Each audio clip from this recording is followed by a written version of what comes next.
Assalamualaikum warahmatullahi wabarakatuh.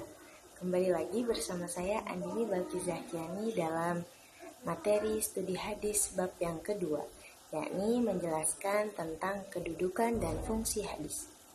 Kedudukan hadis sebagai sumber ajaran Islam yang pertama, yakni sebagai dalil Al-Quran. Seperti yang kita ketahui, banyak dari ayat Al-Quran yang menerangkan tentang kewajiban seseorang untuk tetap teguh beriman kepada Allah dan Rasul-Nya. Dari ayat Al-Quran, surah Al-Ma'idah ayat 92 dan An-Nur ayat 54, surah An-Nur ayat 54, dapat kita tarik kesimpulan suatu pemahaman bahwa ketaatan kepada Rasulullah adalah mutlak sebagaimana ketaatan kepada Allah. Lalu, dalil hadis Rasulullah. Kedudukan hadis juga dapat dilihat melalui hadis-hadis Rasul sendiri. Banyak hadis yang menggambarkan dan menunjukkan perlunya ketaatan kepada perintahnya. Al-Quran dan Sunnah Nabi merupakan pedoman hidup yang dapat menuntun manusia menjalani kehidupan yang lurus dan benar. Keduanya merupakan peninggalan Rasulullah atau warisannya Rasulullah yang diperuntukkan bagi umat Islam agar mempedomaninya atau menjadikan sumber bagi kehidupan. Jadi pedoman, jadi tuntunan buat kita. Lalu sebagai kedudukannya sebagai kesepakatan ulama atau ijma, yakni umat Islam telah sepakat menjadikan hadis sebagai salah satu dasar hukum dalam beramal. Kesepakatan umat Islam dalam mempercayai, menerima, dan mengamalkan segala ketentuan yang terkandung di dalam hadis berlaku sepanjang zaman.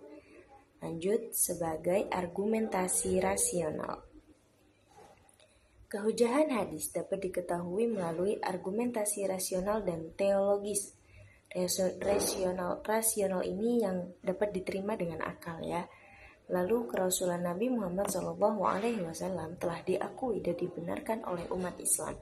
Ini menunjukkan adanya pengakuan bahwa Nabi Muhammad membawa misi untuk menegakkan amanat dari Allah. Selanjutnya kita masuk kepada fungsi hadis. Fungsi hadis sendiri terbagi menjadi 4. Yang pertama ada bayan at-taqrir, ialah hadis yang berfungsi menetapkan, memantapkan dan mengokohkan apa yang telah ditetapkan oleh Al-Quran. Yang kedua menjadi bayan at-tafsir, adalah penjelasan hadis terhadap ayat-ayat yang memerlukan penjelasan lebih terperinci dan lebih lanjut seperti pada ayat yang mujmal, mutlak dan am. Am ini sepertinya ayat yang umum ya. Lalu lanjut yang ketiga ada bayan at-tasri, adalah penjelasan hadis yang berupa mewujudkan atau menetapkan suatu hukum atau aturan yang tidak ada nasnya dalam Al-Quran.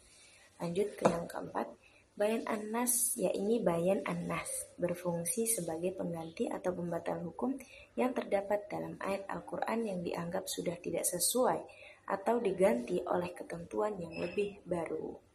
Nah, jadi hadis berfungsi untuk menjelaskan dan memperinci ajaran Al-Quran agar dapat diamalkan secara lebih lengkap dan tepat. Baik, ini saja yang dapat saya sampaikan. Jika ada kurangnya atau masukan mohon disampaikan. Terima kasih. Wassalamualaikum warahmatullahi wabarakatuh.